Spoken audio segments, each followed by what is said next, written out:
네, 오늘 나눌 말씀입니다. 시편 119편 113절에서 120절 8절 말씀이 되겠습니다. 네, 다 같이요. 내가 두 마음 품는 자들을 미워하고 주의 법을 사랑하나이다. 주는 나의 은신처요 방패시라. 내가 주의 말씀을 바라나이다. 너희 행악자들이여 나를 떠날지어다. 나는 내 하나님의 계명들을 지키리로다. 주의 말씀대로 나를 붙들어 살게 하시고 내 소망이 부끄럽지 않게 하소서. 나를 붙드소서. 그리하시면 내가 구원을 얻고 주의 율례들에 항상 주의하리이다. 주의 율례들에서 떠나는 자는 주께서 다 멸시하셨으니 그들의 속임수는 허무함이니이다. 주께서 세상의 모든 악인들을 찌꺼기같이 버리시니 그러므로 내가 주의 증거들을 사랑하나이다. 내 육체가 주를 두려워하므로 떨며 내가 또 주의 심판을 두려워하나이다. 아멘. 설 연휴를 잘 보내고 오셨나요? 예, 다들 수고들 많이 하셨죠. 예, 참 시편 119편 많이 왔죠. 15번째 연을 이제 다루게 됩니다만은 작년 8월 말부터 시작을 했는데 이제 오늘이 15번째 연 들어왔습니다. 8절씩 구성되어져 있는 각 연은 히브리어 알파벳이 22자로 되어 있거든요. 22연으로 그렇게 되어 있기 때문에 모든 이 시인이 지금 의도적으로 각 연을 8절씩 그렇게 묶었습니다. 그러면서 그 알파벳을 반드시 첫 글자로 사용을 했습니다. 그래서 오늘 우리가 한 번 더 15번째 연을 히브리어 성경이 기록되어진 히브리어 원문으로 한번 보시면은 이것도 예외가 없습니다. 이렇게 되어 있죠. 사메크라고 하는 빨간 글씨가 영어로는 S에 해당되어지는 단어입니다. 그런데 113절에서부터 120절까지 모든 히브리어 첫 단어가 첫 글자가 사메크로 시작이 되어지는 그런 어떤 정교한 구조를 가지고 있습니다. 그래서 15번째 연을 이제 또 한 2주간 정도 걸쳐서 생각을 하겠습니다. 이제 닫아도 되고요. 지난주 중에 임시노예가 있어서 이제 진해에 있는 교회를 좀 다녀왔었는데 오랜만에 이제 이 지역에 있는 우리 교단 목사님들, 장로님들을 만났습니다. 그런데 몇몇 장로님들이 저한테 그렇게 인사를 해요. 목사님, 주일 아침에 시편 설교 잘 듣고 있습니다. 그렇게 얘기를 해요. 왜냐하면 이제 제 이 설교가 주일날 아침에 8시 반인가 8시인가 하여튼 방송으로 나갑니다. 그러면은 뭐 교회로 이렇게 오는 길이나 또는 이렇게 차량 운행을 한다든지 봉사하는 그런 분들이 많이 계신 것 같아요. 그래서 설교를 듣고 또 그렇게 한다 그렇게 얘기를 해줘서 상당히 기분이 좋았습니다. 목사님 시편 설교 잘 듣고 있습니다. 우리 장로님들이 아니고요. 예, 다른 교회 장로님들이 저한테 이제 그런 얘기를 하는 것을 제가 좀 들을 수 있었습니다. 그래서 아직까지도 15연이니까 22연까지 가려면은 몇 개월 걸리겠죠. 그런데 기독교 절기적으로 뭐 우리는 그렇게 꼭 절기에 묶이는 것은 아닙니다. 우리 개신교에서는. 그럼에도 불구하고 이제 지난 18일부터 사순절이 시작이 되어지고 4월 5일 날 부활절을 맞이하게 됩니다. 그래서 어차피 부활절에는 부활절 설교를 해야 되겠다 생각을 했기 때문에 이 부활이라고 하는 이 주제, 이 사건은 기독교의 핵심 중에도 핵심입니다. 기독교에 만약에 부활이 아니라고 한다면은 기독교는 존재할 이유가 없는 거죠. 너무 중요한 것이 이 부활의 이야기죠. 그것을 요한복음 20장과 21장을 중심으로 해서 제가 좀 시리즈로 한 6, 7번 정도 설교를 하려고 합니다. 그래서 15연까지만 다음 주까지 하고 잠시 멈추겠습니다. 그리고 부활에 대한 메시지를 요한복음 20장, 21장을 중심으로 해서 부활절이 좀 지날 것 같아요. 부활절도 포함하고 그달까지 좀 말씀을 나누고 또 끝나고 나면은 다시 16번째 연어로 돌아오려고 합니다. 저는 사실 이 시편 119편을 22연을 설교를 준비를 벌써 끝내 놓았습니다.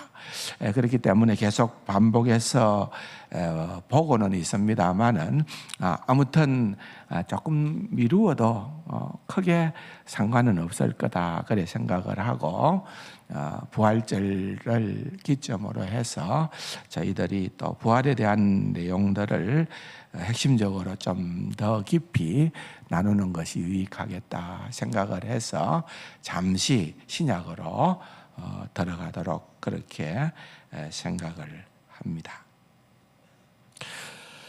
지난주까지 우리가 살펴보았던 14번째 연에서는 시인은 거룩한 결심에 대한 이야기를 하고 있습니다. 우리가 신앙생활을 할 때 결심한다는 것은 굉장히 의미가 있고 중요합니다. 그런데 늘 느끼는 겁니다만은 우리의 결심이 얼마나 허약한지도 우리는 또 잘 알고 있는 것입니다. 결심만 가지고는 안 됩니다. 그렇다고 결심이 필요 없다는 것은 아니고 결심도 해야 되지만은 사실은 결심을 하고 우리의 마음이 그렇게 견고하지를 못합니다. 그래서 자연스럽게 오늘 15번째 연어로 넘어오면서 시인은 자신의 결심을 더 견고하게 하기 위하여 율법에 대한 하나님의 말씀에 대한 신실한 태도가 얼마나 필요한 것에 대해서 얘기를 하는 거예요. 신실한 하나님의 말씀에 대한 태도예요. 그런데 그것과 정반대되는 그러한 단어를 우선 부정적으로 이렇게 던지는 겁니다. 신실함과 하나님의 말씀의 신실함과 반대되는 태도가 뭐냐? 그것은 113절에서 등장을 하는 두 마음을 품는 거다. 뭐라고요? 두 마음을 품는 거다. 그래서 뭐라고 얘기를 합니까? 두 마음을 품는 자를 어떻게 하고요? 미워하고. 두 마음을 품는 자들을 미워하고 주의 법을 사랑하나이다. 여보세요. 두 동사가 나오는데 미워한다는 동사가 나오고 사랑한다는 동사가 나옵니다. 그런데 이것은 시인이 강조하는 바는 우리 그리스도인들은, 우리 하나님의 백성된 자들은 이 두 가지가 같이 가야 된다는 거예요. 우리는 두 마음을 품는 자를 미워함과 동시에 하나님의 법을 사랑해야 된다. 그래서 하나님의 법을 사랑하는 만큼이나 비례하여 두 마음을 품는 자를 미워하게끔 되어 있다는 거죠.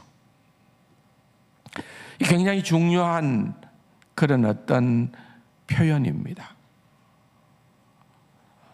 조금 뒤에 다시 한 번 더 이 내용은 생각을 하겠습니다만은 오늘 우선 전반부에서 가장 핵심적으로 거의 전부를 다 시간을 쏟아서 다룰 그러한 단어는 두 마음이라는 단어예요. 두 마음.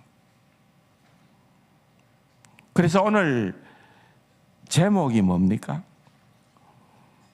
주보에 두 마음을 극복하는 사람의 행로. 이 내 말이 아니고요. 제가 여러분들한테 추천해드렸던 찰스 브리지스가 이 15번째 연의 제목을 이렇게 붙였더라고요. 목사로서 제일 고민스러운 것이 하나가 뭔가 하면은 제목을 어떻게 달까 하는 겁니다.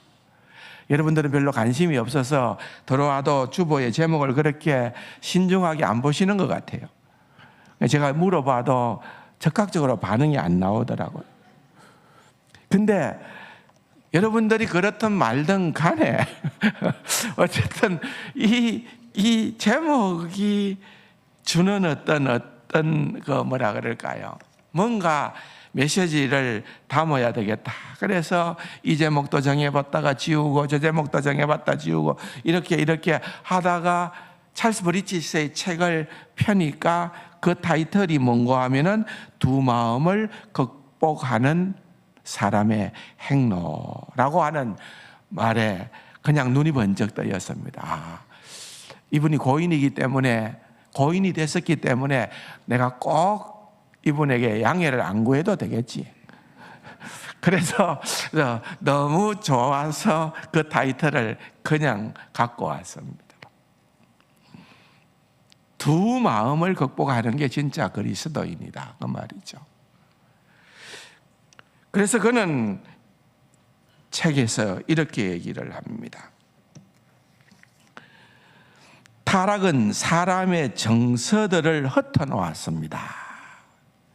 하나님께서 처음 사람을 창조하실 때 사람 마음에 있는 사랑의 정서는 하나님께서 우리 인간을 처음 만들었을 때에 범죄하기 이전에 하나님의 형상대로 지음받은 우리 인간은 그 마음에 있는 사랑의 정서가 있다는 거죠.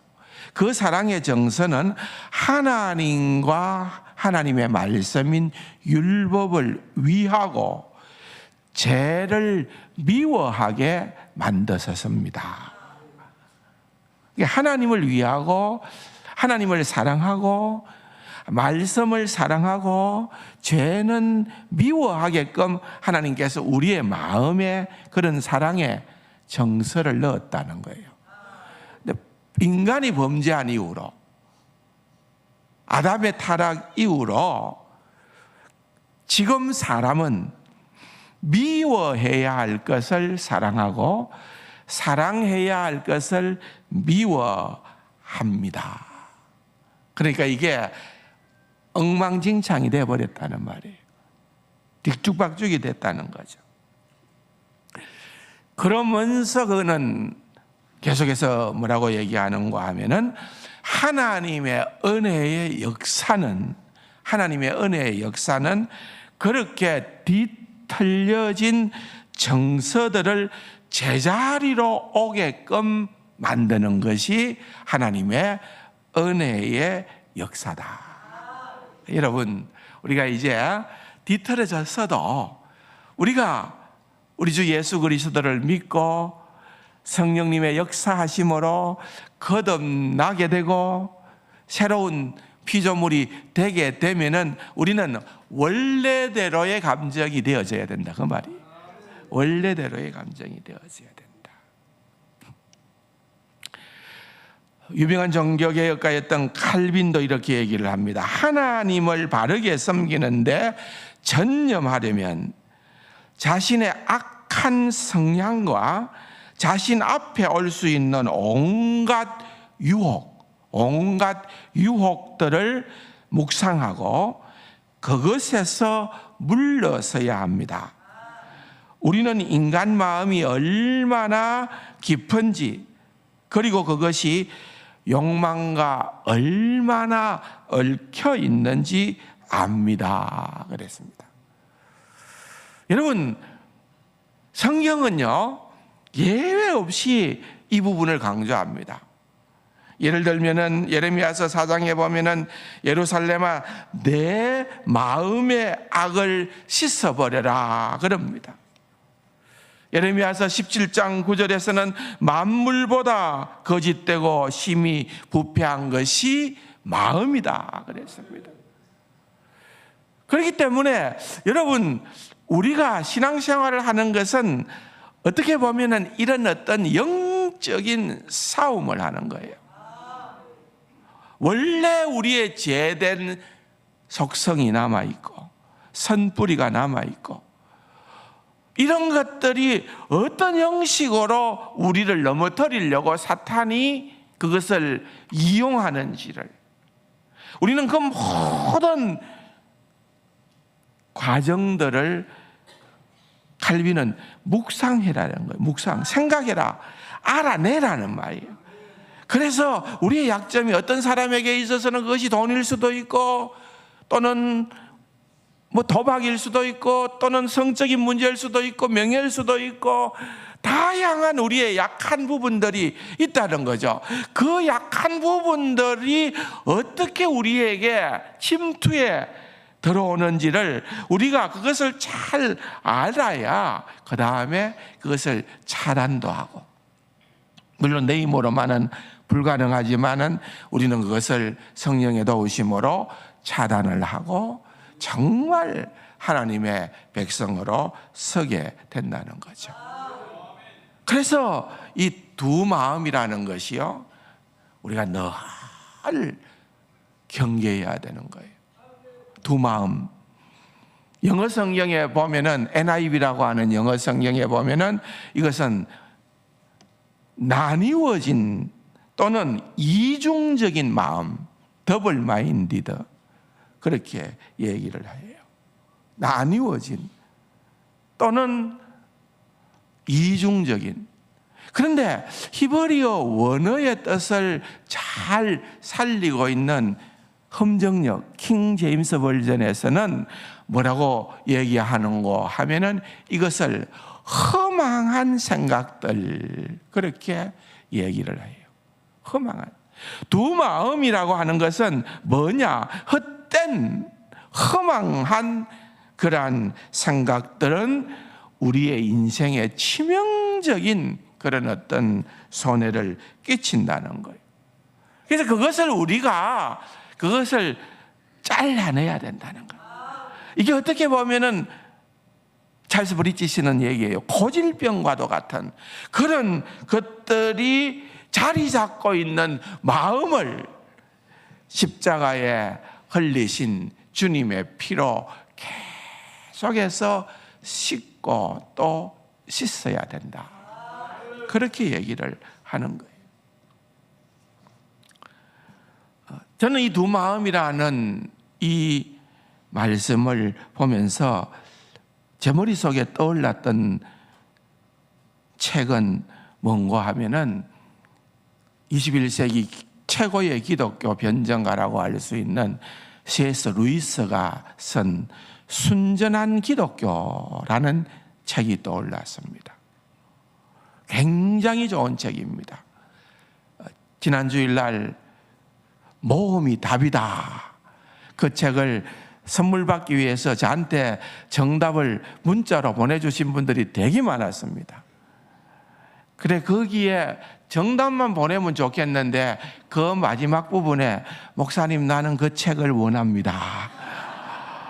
이렇게 또 줄을 달아 놓아서 제가 마음이 약해가지고 추천을 해서 30분만 주기로 했었는데 정답을 보내신 모든 분들께 다 보냈습니다. 하여튼 정답을 써서 사무실이든 저한테로 문자로 보내신 분들은 제가 책을 다 줬어요. 그런데요, 진짜 여러분 그 책은 가볍게 그냥 커피 한 잔 마시면서 쉽게 읽어낼 수 있는 그런 책이지만은 여러분 이것도 그렇게 두꺼운 책은 아니에요. 순전한 기독교 한번 보십시오. 제가 이사를 하도 많이 하다 보니까 정말 몇십 번 했거든요. 그 이사를 하다 보니까 책을 자꾸 버리게 되더라고요. 그런데 지금 이제 서재에 있는 책들은 그래도 선별해서 버리다가 이건 안 버려야지 하고 남겨둔 책들인데 지금 내가 이제 가만히 생각을 하면서 이 책을 한번 정리해야 되겠다 하고 보니까 19번 다 버려도 되겠더라고요.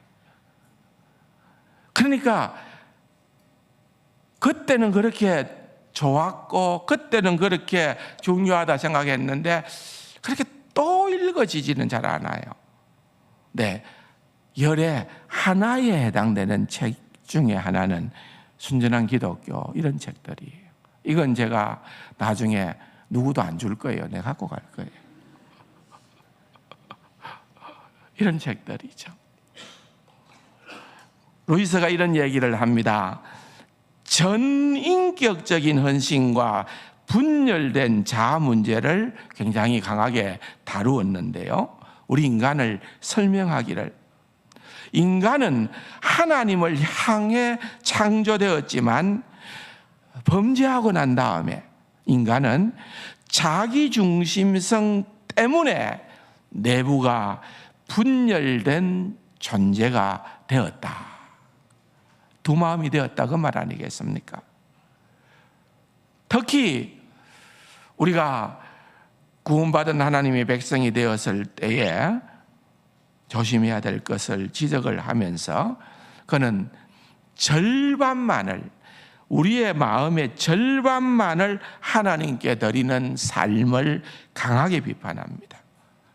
뭐라고 얘기하는가 하면은 그리스도는 당신의 삶의 일부를 원하지 않는다. 전부를 원하신다. 그 유명한 비유를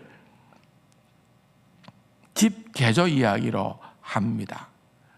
무슨 말인가 하면은 하나님은 우리의 삶을 고치시는 게 아니고, 고친다는 것은 리모델링 하는 거예요.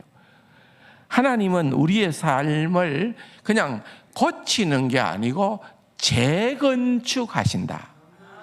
완전히 무너뜨리고, 여러분 요즘 재건축을 위해서 막 모임들을 하더라고요. 현대아파트, 럭키아파트. 지금 있는 것을 어떻게 오래됐는데 활용할까? 리모델링이에요. 그런데 아무리 해도 안 되겠다. 이 주차는 방법이 없다. 지하를 뚫어야 되겠다. 어떻게 합니까? 다 헐어버려야죠. 재건축해야죠. 여러분, 이게 하나님께서 우리를 사용하시는 방법이라는 거죠. 루이스는 다음과 같은 경고를 합니다. 적당히 좋은 사람이 되려는 기독교는 참된 기독교가 아니다. 좋은 게 좋다. 우리 천이 그렇게 얘기하잖아요. 근데 여러분, 우리는 결단해야 된다 그 말이에요. 결단해야 된다. 여러분, 열왕기 상 18장에 보면은 엘리야와 850명의 거짓 선지자들의 대결 장면이 있을 때에 엘리야가 이스라엘 백성들을 향하여서 얘기를 하죠.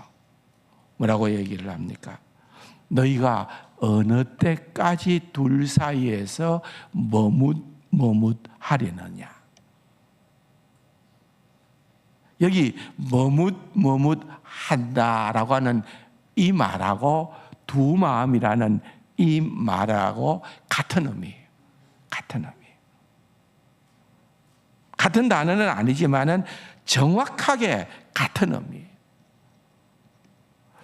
우리가 신앙생활을 할 때에 적당하게 한 발은 하나님께, 한 발은 세상에, 여기도 좋고 여기도 좋고 이 보험도 놓고 이 보험도 놓고, 여러분 그렇게 나뉘어진 마음으로 신앙생활을 하는 것은 아니라는 거죠. 그것은요 C.S. 루이스만 그런 겁니까? 칼빈도 그 얘기를 하고, 오늘 우리가 계속해서 살펴보고 있는 이 시인도 똑같은 얘기를 하고 있는 것입니다. 심지어는 신약성경 야고보서 1장 8절에 보면은 두 마음을 품어 정함이 없는 자다. 그래서 시인은 단호하게 얘기를 하는 거예요. 진짜 하나님의 사람은 두 마음을 품는 자를 미워한다는 거예요.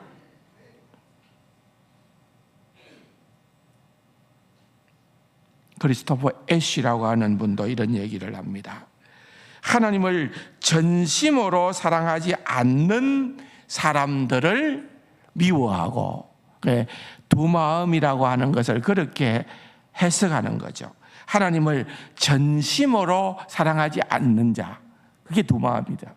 그런 자를 미워하고 말씀에 따스한 애정을 유지하는 한, 그러니까 이게 113절을 그렇게 풀이한 것 같아요. 말씀에 따스한 애정을 유지하는 한 우리는 안전하다. 안전하다. 여러분 안전하세요? 누가 안전하다고 얘기를 하고 있는 겁니까? 오늘 이 113절이 너무 중요하다는 거죠.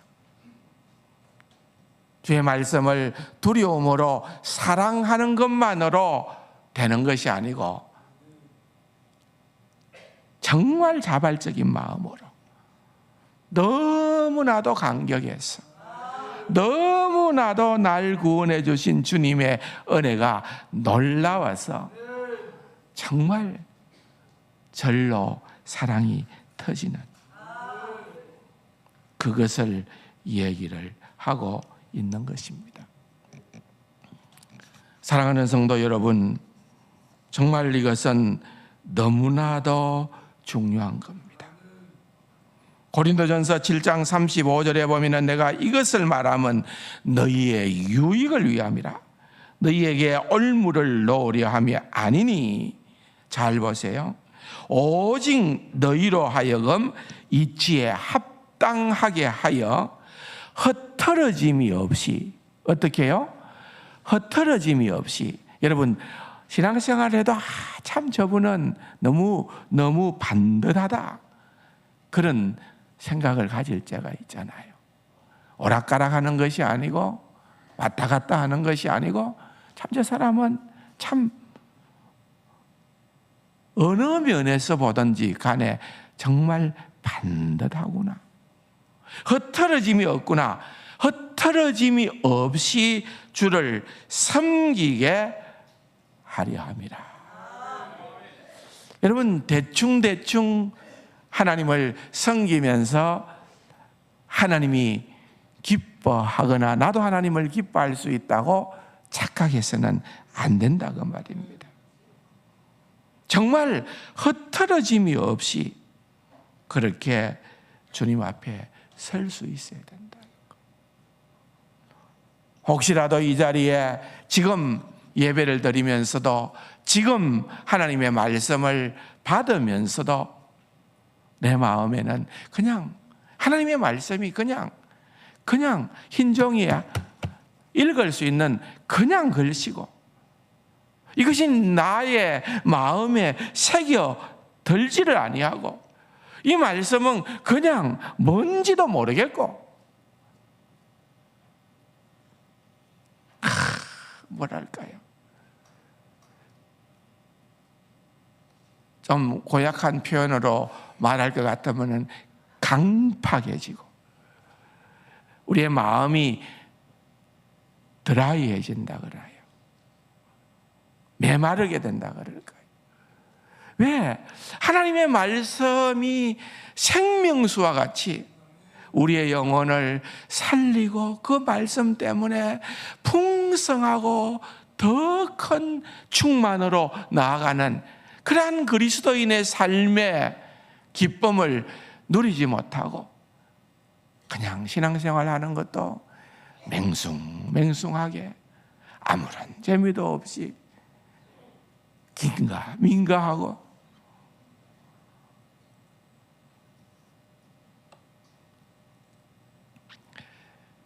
그래서 칼빈은 얘기를 합니다.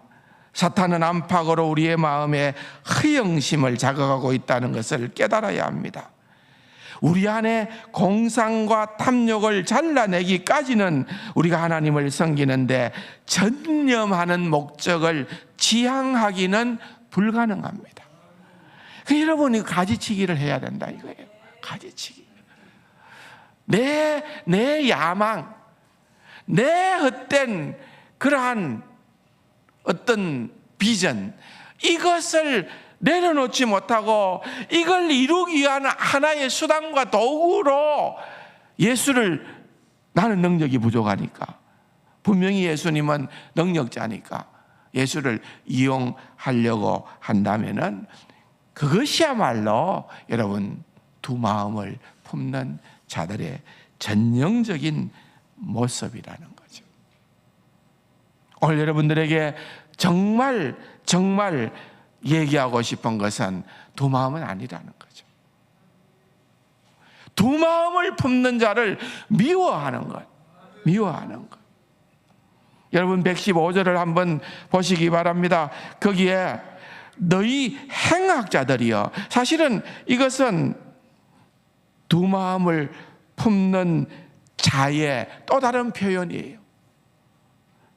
너희 행악자들이여 나를 떠날지어다. 시인은 그렇게 얘기하는 거죠. 두 마음을 품는 자들, 내가 너희들 미워한다. 난 너희들과 교제키를 원치 않는다. 그것이 나에게 큰 손해가 되고 나에게 아픔이 되고 나는 그것으로 인해서 너무 불편하게 살아가야 하는지 모르지만은, 그러나 나는 너희들이 두 마음을 품는 한 나는 너희들을 미워할 수밖에 없다. 행악자들이여 나를 떠날지어다.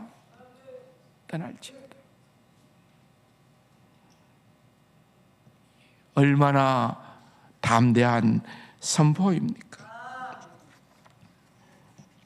그러나 자신이 그것을 그냥 자기만 결심한다고 되는 것은 아니기에 114절에 보면은 뭐라고 얘기를 하는가 하면은 주는 나의 은신처요 방패시라. 내가 주의 말씀을 바라나이다. 히브리 사람들이 제일 즐겨서는 그런 어떤 뭐라 그럴까요? 그 문장의 구조 중에 하나가 그 샌드위치 기법이라는 게 있어요. 샌드위치 기법. 여러분 샌드위치 먹잖아요. 햄버거 같은 거. 그러면 위에 빵 하나, 밑에 빵 하나 하고 그 안에 핵심되는 내용물을 넣잖아요. 요게 바로 샌드위치 기법을 사용한 표현입니다. 113절과 115절 그렇게 샌드위치를 넣고 114절의 내용을 거기에서 담아버리는 거예요. 다음 주에 이 문장들 가운데에서 또 다른 샌드위치 구조를 설명을 하면서, 왜? 그걸 강조하고 싶으니까 그러는 거예요. 시인은 유대인들은 그 구조를 딱 보면은 여기에 강조점이 뭔가 하는 것을 단숨에 알아버리거든요. 그래서 그런 어떤 문장의 구조법을 사용하는 거예요. 우리는 그것을 설명하지 않으면은 잘 발견하기가 어렵지만 말입니다. 여기에 보면은 바로 그런 거예요. 왜? 내가 그렇게 선포하고 내가 그렇게 미워한다 그러고 내가 그렇게 행악자여 나를 떠날지어다 라고 얘기를 한다 하더라도 그것 갖고는 안 되더라는 거예요. 더 중요한 게 있다는 거예요. 그것이 뭔가 하면은 주님을 나의 은신처요 방패시라. 그렇게 믿음으로 주님을 의지하는 고백을 하는 거예요. 믿음으로 주님을 의지하고 믿음으로 주의 말씀만이 그 모든 과정들을 이겨낼 수 있도록 해준다 하는 것을 그는 절실하게 느꼈기 때문에 시편 119편의 전체 주제와 같은 말씀을 가지고 이렇게 말씀 주님 그렇게 강조하고 또 강조하고 있는 것을 볼 수가 있습니다. 사랑하는 성도 여러분, 다음 주일날 남은 116절에서부터 120절까지의 남은 부분들에 대한 설명을 좀 더 드리도록 하겠습니다. 오늘 이 본문을 통하여 오늘 가장 강조한 것, 하나님 앞에서 정말